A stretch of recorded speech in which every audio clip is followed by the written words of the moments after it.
नमस्कार प्रेक्षकांनो, ठरलं तर मग या मालिकेच्या येणाऱ्या भागामध्ये जबरदस्त असा ट्विस्ट येणार आहे.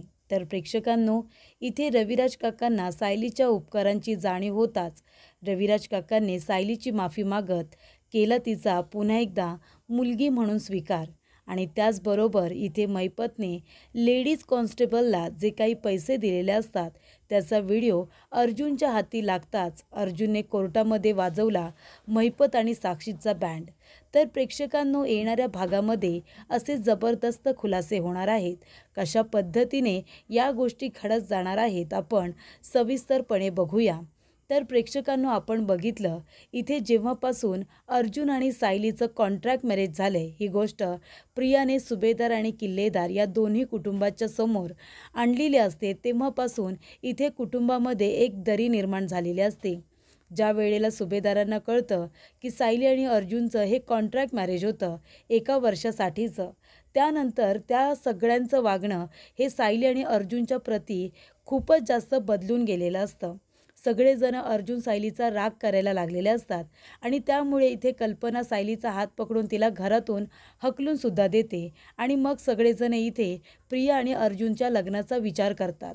तर ह्या लग्नाच्या विरोधामध्ये रविराज काका आधीपासूनच असतात, पण तरीसुद्धा आता पूर्ण जी कल्पना, प्रताप काका सगळेच जण इथे आता या लग्नासाठी तयार आहेत हे कळल्यानंतर रविराज काका संपूर्ण निर्णय प्रियावरती सोडतात. तेव्हा इथे प्रिया म्हणत असते की बाबा, मला इथे पुन्हा एकदा नशिबाने संधी दिली आहे अर्जुनबरोबर लग्न करण्याची. तेव्हा काही झालं तरीसुद्धा मी अर्जुनबरोबर लग्न करणार, हा निर्णय सर्वस्वी तिचा असतो. तेव्हा रविराज काका म्हणतात की तुला पुन्हा एकदा जर एवढी मोठी रिस्क घ्यायची असेल तर घे, पण मी तुला एवढंच सांगेन की जर तुला अर्जुनबरोबर लग्न करायचं आहे तर त्यानंतर जे काही परिणाम होतील त्याला सर्वस्वी तू जबाबदार असणार आहेस. जर पुन्हा तुझी निराशा झाली तर पुन्हा जीव देण्याचा प्रयत्न करायचा नाही आणि वेड्यासारखं वागायचं नाही, असं रविराज काका तन्वीला म्हणजे प्रियाला आधीच म्हणालेले असतात. तरीसुद्धा इथे प्रियाला असं वाटत असतं की चला, एकदाची सायली आता घरातून बाहेर पडलेली आहे, तेव्हा अर्जुनबरोबर लग्न उरकून घ्यायचं. आणि इथे आता पूर्णाजी मार्फत अर्जुनला ब्लॅकमेल करून प्रियाला ही संधी साधायची असते, पण इथे सगळ्यांचा विरोध पत्करून सायलीने लग्नाच्या वेळी मंडपामध्ये येऊन अर्जुनबरोबर लग्न हे केलेलं असतं. आणि तेव्हा इथे रविराज काकांना आता सगळ्यांचा राग आलेला असतो आणि त्यांनी सुभेदारांजवळ असलेलं नातं तोडलेलं असतं.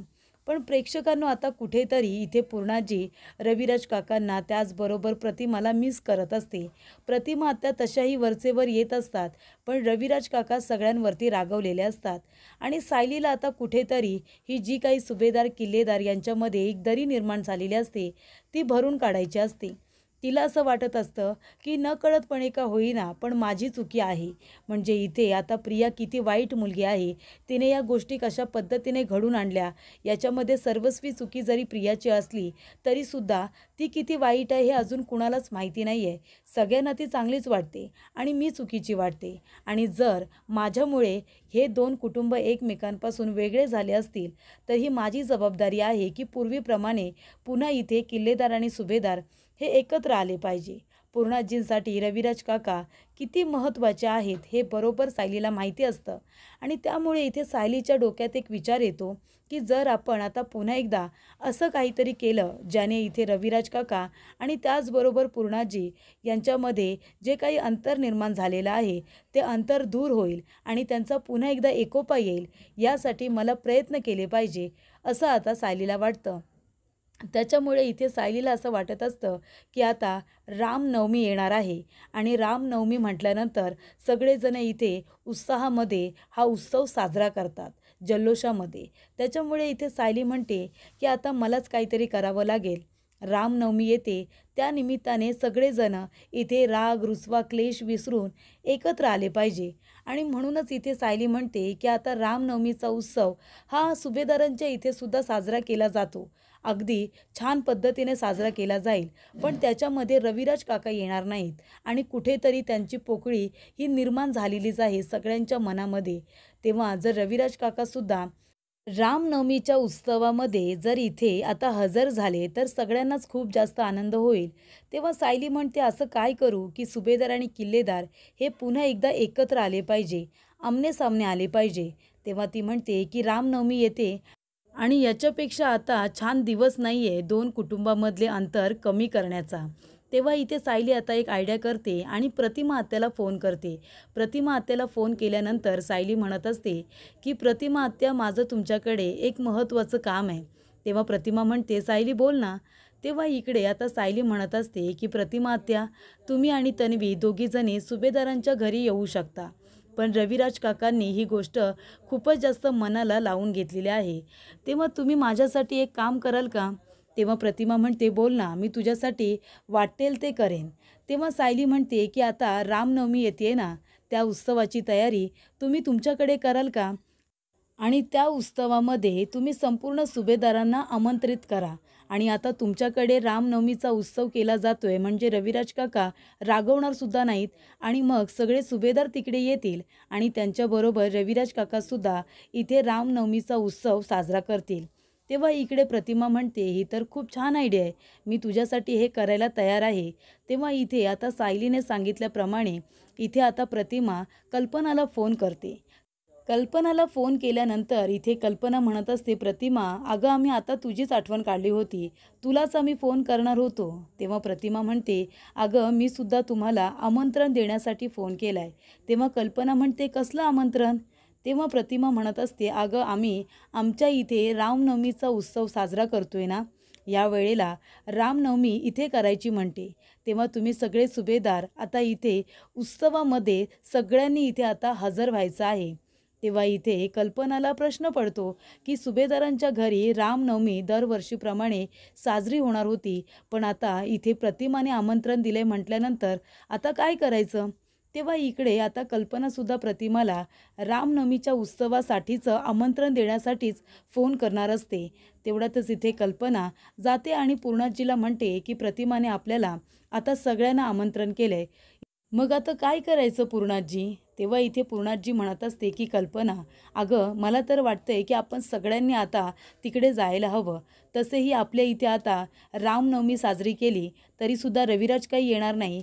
तर त्यांच्या घरी आता जर आता उत्सव साजरा केला जातोय, तर आपण सगळेजण तिथे जाऊया ना. त्यानिमित्ताने त्यांच्याबरोबर भेटणंसुद्धा होईल." तेव्हा इथे प्रेक्षकांनो आता कल्पना कल्पना प्रतिमाला फोन करते आणि म्हणते, की "आम्ही सगळेजण येणार आहोत." तेव्हा इथे ठरल्याप्रमाणे आता सगळेजण सुभेदार किल्लेदारांकडे जायला तयार होतात. अर्जुन आणि चैतन्यसुद्धा ऑफिसमधून डिरेक्टली आता किल्लेदारांकडेच येतात. तेव्हा इथे आता रामनवमी असल्यामुळे छान असं कीर्तनसुद्धा ठेवण्यात आलेलं असतं आणि त्या कीर्तनामध्ये काही मंडळी कीर्तनकार बोलावलेले असतात आणि त्यामुळे इथे आता जल्लोषामध्ये इथे आता उत्सव हा साजरा केला जाणार असतो. त्यामुळे इथे आता प्रतिमा रविराज काकांना समजावते. ती म्हणत असते, की "अहो, दरवेळेला आपण सुभेदारांच्या इथे जातो ना प्रत्येक सणाला, मग आता सुभेदार आपल्याकडे येणार आहेत आणि आता इथे रामनवमी आहे.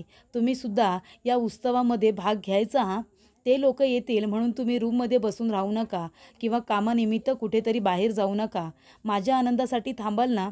रविराज काकांनी होकार दिलेला असतो. कारण इथे 22 वर्षांनंतर प्रतिमा परत आलेली असते आणि त्यानंतर त्या घरामध्ये इथे सण-तिवार साजरे होत असतात. मग रविराज काका कसे काय जाणार असतात? तर इथे हे सगळं सायलीच्या सांगण्यावरून होतंय, हे मात्र प्रतिमाने कुणाला सांगितलेलं नसतं. त्यानंतर इथे प्रेक्षकांनो एक महत्त्वाची गोष्ट घडणार आहे. कारण इथे आता काही करून येणाऱ्या हेअरिंगला काही करून आता दामिनी देशमुख यांना साक्षी शिकरेला इथे आता जामिनावरती सोडवायचं आहे. त्यामुळे दामिनी देशमुख आणि महिपत यांनी एक प्लॅन केलेला आहे. एक लेडीज कॉन्स्टेबल आहेत, तिला हाताशी धरून आता साक्षीला खूपच जास्त टॉर्चर केलं जात आहे. साक्षीला मारलं जात आहे आणि म्हणूनच तिला जामीन द्यावा असं इकडे आता कोर्टामध्ये तिला प्रूफ करायचं असतं दामिनीला. त्याच्यामुळे लेडीज कॉन्स्टेबलला हाताशी धरून तिला पैसे देऊन आता साक्षीला इथे खोटं खोटं का होईना पण तिला टॉर्चर करायला सांगितलेलं असतं आणि त्यानंतर तिचं सस्पेन्शन लेटरसुद्धा काढलेलं असतं, जेणेकरून इथे कोर्टामध्ये दामिनी देशमुख हे सगळं सिद्ध करेल की बघा साक्षी शिकरेला कशा पद्धतीने टॉर्चर केलं जातं आहे, म्हणजे ती गुन्हेगार आहे, तिने खून केला आहे हे अजून सिद्ध झालेलंच नाही आहे. फक्त खुनाच्या रात्री ती कुठे होती याचे पुरावे सादर केले नाही म्हणून इथे साक्षी शिकरेला जेलमध्ये ठेवलं आहे आणि तिला इतकं टॉर्चर केलं जातं आहे. त्यामुळे साक्षी शिकरेला जोपर्यंत इथे विलासचा खून साक्षी शिकरेने केला आहे असे पुरावे सादर होत नाही तोपर्यंत तिला जेलमध्ये ठेवता कामा नये. तिला इकडे जामीन मिळवून देण्यासाठी आता दामिनी देशमुख प्रयत्न करणार असते. पण इथे प्रेक्षकांनो ज्या वेळेला त्या लेडीज कॉन्स्टेबलला महिपत आता पैसे देणार असतो, तिच्या कामाचे हवे तेवढे पैसे देणार असतो, कारण त्याला फक्त त्याची मुलगी आता जेलच्या बाहेर हवी असते. त्याने शब्द दिलेला असतो साक्षीला की 8 दिवसांमध्ये तू आता बाहेर असणार आहेस. आणि तेव्हा प्रेक्षकांनो इथे आता महिपतची जशी माणसं आजूबाजूला असतात तशी अर्जुनची सुद्धा असतातच ना. दामिनी देशमुख आता एवढा मोठा वकील त्याने हायर केलेला आहे, त्याच्यामुळे दामिनी देशमुखची एक सवय आहे, एखादी गोष्ट घेतली, एखादी केस घेतली की ती जिंकण्यासाठी ती वाटेल ते करू शकते. अर्जुन इथे खरेखुरे एव्हिडन्स, खरेखुरे पुरावे सादर करतो. ती खोटे खोटे पुरावे तयार करते आणि ते सादर करून कुठलीही केस ती जिंकल्याशिवाय राहत नाही. हा तिने तिचा रेकॉर्ड आता तयार करून ठेवलेला असतो, तो मेंटेन तसाच तिने ठेवलेला असतो. तेव्हा अर्जुनला माहितीच असतं की साक्षी शिकरेला जामिनावरती सोडवण्यासाठी इथे आता दामिनी देशमुख वाटेल तसे पुरावे, खोटे का होईना पण पुरावे सादर करेल आणि ती इथे साक्षी शिकरेला जामीन मिळवून देण्याचा प्रयत्न करेल. पण आता मला याच गोष्टीवरती बारीक लक्ष ठेवायचं आहे की ती काय काय करणार आहे आणि हे शोधून काढण्यासाठी अर्जुनने सुद्धा दामिनी देशमुख आणि महिपत शिकरेच्या मागावरती माणसं आपली ठेवलेली असतात. आणि प्रेक्षकांनो इथे लेडीज कॉन्स्टेबलला हाताशी धरून आता जे काही त्यांना सादर करायचं असतं कोर्टामध्ये त्यामध्ये तिचा महत्त्वाचा रोल असणार असतो. आणि म्हणूनच तिला इथे महिपत हवे तेवढे पैसे देत असताना त्यांचा व्हिडिओ आता एका माणसाने काढलेला असतो आणि तो माणूस महिपतचा नसून अर्जुनचा असतो. अर्जुनला मदत करणारा तो माणूस असतो आणि त्यामुळे तो व्हिडिओ अर्जुनच्या हाती लागलेला असतो. त्यामुळे अर्जुन आता कोर्टामध्ये इथे तो व्हिडिओ कोर्टामध्ये सादर करत इथे कशा पद्धतीने लेडीज कॉन्स्टेबलला हाताशी धरून इथे महिपत आणि त्याचबरोबर दामिनी देशमुख इथे साक्षी शिकरेवरती कसा अत्याचार होतोय, तिला किती टॉर्चर केलं जातोय हे दाखवण्याचा प्रयत्न करत आहेत. पण तसं काहीही होत नाही आहे आणि तो पुरावा आता सादर करत इथे दामिनी देशमुखला आणि महिपत शिकरेला तोंडावरती पाडत त्या दोघांचा आता अर्जुन येणाऱ्या तारखेला कोर्टामध्ये त्या दोघांचा चांगला बँड वाजवणार असतो. तेव्हा इथे अर्जुनने सुद्धा सगळी तयारी करून ठेवलेली असते की कशा पद्धतीने इकडे आता दामिनी देशमुख हिला आता उत्तरं द्यायची आहेत आणि तिला सुद्धा काउंटर क्वेश्चन करायचे आहेत, याची तयारी अर्जुनने खूपच छान पद्धतीने करून ठेवलेली असते. तर इकडे आता अर्जुनच्या हाती पुरावा आलेला असतो आणि त्याचा उपयोग तो कोर्टामध्ये खूपच जास्त छान पद्धतीने करणारच असतो. पण आता इथे किल्लेदारांच्या इथे जेव्हा सायली अर्जुनला फोन करून सांगते की आपल्याला जायचं आहे, तेव्हा अर्जुन म्हणतो पण सिनियर तर आपल्यावरती रागवला आहे, तिथे गेल्यानंतर तो आपल्याला काही बोलला तर. तेव्हा सायली म्हणते नाही हो, माझं इथे आता प्रतिमा आत्यांजवळ बोलणं झालं आहे, तुम्ही फक्त लवकरात लवकर ऑफिसमधून चैतन्य भाऊजी आणि तुम्ही दोघेजणं तिथे पोहोचा, तिथे सगळी तयारी करण्यात आलेली आहे. तेव्हा इथे कीर्तनकार आलेले असतात. तेव्हा प्रतिमाने आता रविराज काकांची परवानगी घेतलेली असते आणि खूपच छान पद्धतीने आता सगळा कार्यक्रम हा आयोजित केलेला असतो. तेव्हा सुभेदारांना आमंत्रण तर दिलेलं असतं. तेव्हा इकडे संपूर्ण सुभेदार आलेले असतात. प्रिया आता रविराज काकांजवळ बोलायला येते.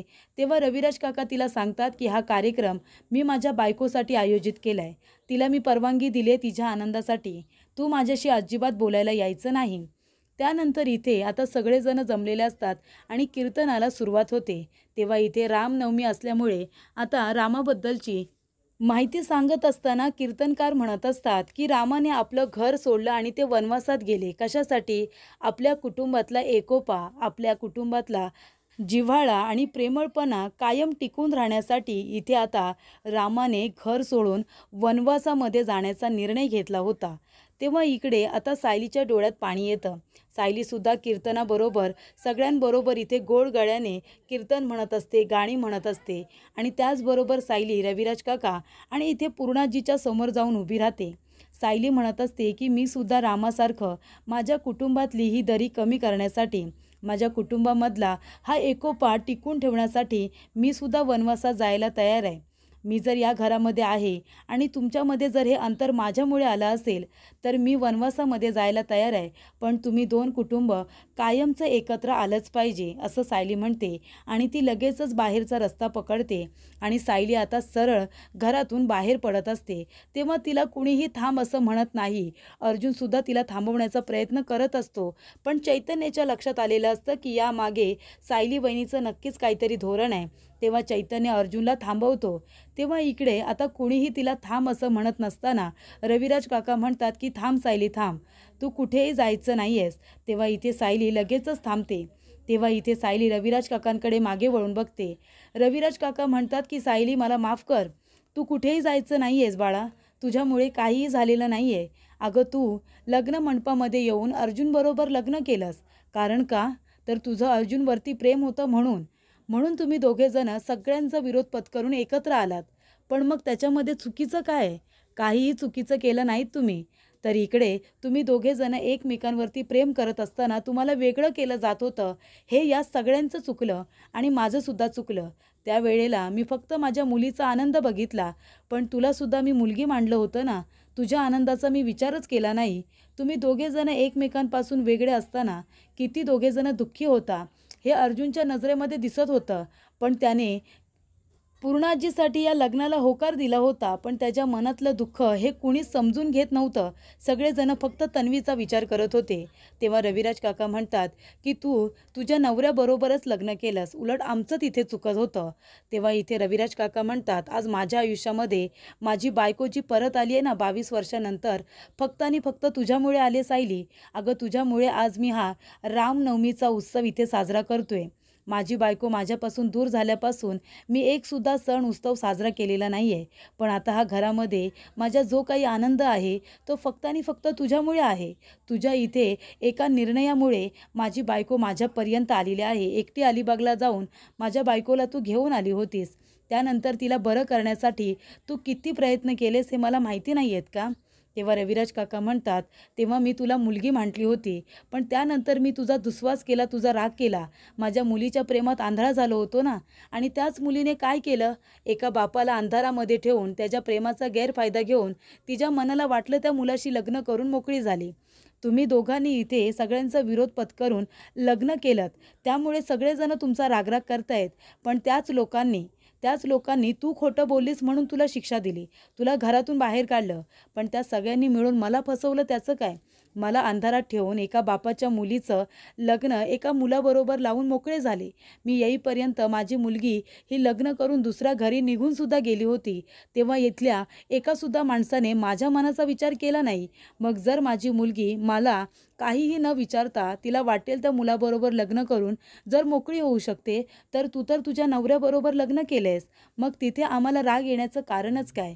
आम्हाला तुझ्यावरती रागवायची अजिबातच गरज नाही आहे. कारण का कुणीच तुझ्या आणि अर्जुनच्या मनाचा तेव्हा विचार केला नाही की झालं ते झालं. आता जर इथे सगळ्यांनी अश्विन आणि तन्वीच्या लग्नाला परवानगी दिली, तर मग तुमच्या लग्नाला परवानगी कुणी का नाही दिली? तुमच्यावरती हा कशाचा राग आहे? तेव्हा इथे रविराज काका म्हणतात की तुझ्यामुळे माझ्या आयुष्यात माझी बायको परत आली आहे, आनंद परत आलाय आणि तू माझी मुलगी आहेस. तेव्हा तुला वनवासात जायची काहीच गरज नाही आहे बाळा. अगं तू सुभेदारांच्या असू दे नाहीतर किल्लेदारांच्या, प्रत्येकाच्या आयुष्यामध्ये आनंदच आणला आहेस आणि तू प्रत्येकाच्या सुखाचा विचार केलास आणि थोडासा स्वार्थी होऊन तुझ्या सुखाचा विचार केलास, तर सगळ्यांनी तुझा विचार अजिबातच केला नाही. म्हणजे तू सगळ्यांचा विचार करायचा, सगळ्यांच्या आनंदाचा विचार करायचा आणि तू स्वतःच्या आणि तुझ्या नवऱ्याच्या आनंदाचा विचार केलास, तर सगळ्यांनी तुला एकटं पाडायचं. मी त्या मताचा अजिबातच नाही आहे. मी मुलीच्या प्रेमासाठी थोडासा भरकटलो होतो, पण आता मला सगळं काही स्पष्ट दिसतंय. तेव्हा रविराज काका म्हणतात की सायली, अर्जुन मला माफ करा. मी तुम्हाला दोघांना आता आशीर्वाद देतोय, तुम्ही नेहमी एकत्र असेच राहा. आणि रविराज काका म्हणतात की सायली तू माझी मुलगी आहेस आणि प्रतिमाची सुद्धा. त्याच्यामुळे प्रतिमाने त्यावेळेला तुमच्या दोघांना लग्नाची परवानगी देऊन खूप छान निर्णय घेतला होता आणि त्यामुळे तुझ्या ह्या बापाचं घर नेहमी तुझ्यासाठी उघडं आहे. त्या घरामध्ये जर तुझा राहण्याचा निर्णय नसेल, तुझा दम घुटत असेल, तर तू तुझ्या वडिलांच्या घरी येऊन राहू शकतेस. अर्जुन, तू तुझ्या सीनियरच्या घरी येऊन राहू शकतोस. माझ्या घराचे दरवाजे नेहमी तुमच्यासाठी उघडे आहेत. आणि सायली, तू माझी मुलगी आहेस या नात्याने तुला वाटेल तेव्हा तू माझ्या इथे येऊन राहू शकतेस. तुझ्या स्वतःच्या घरी येऊन राहू शकतेस. अशी परवानगी रविराज काकांनी दिलेली असते. तेव्हा इथे रविराज काकांना सायली घर सोडून जात असताना तिच्या उपकारांची जाणीव झालेली असते.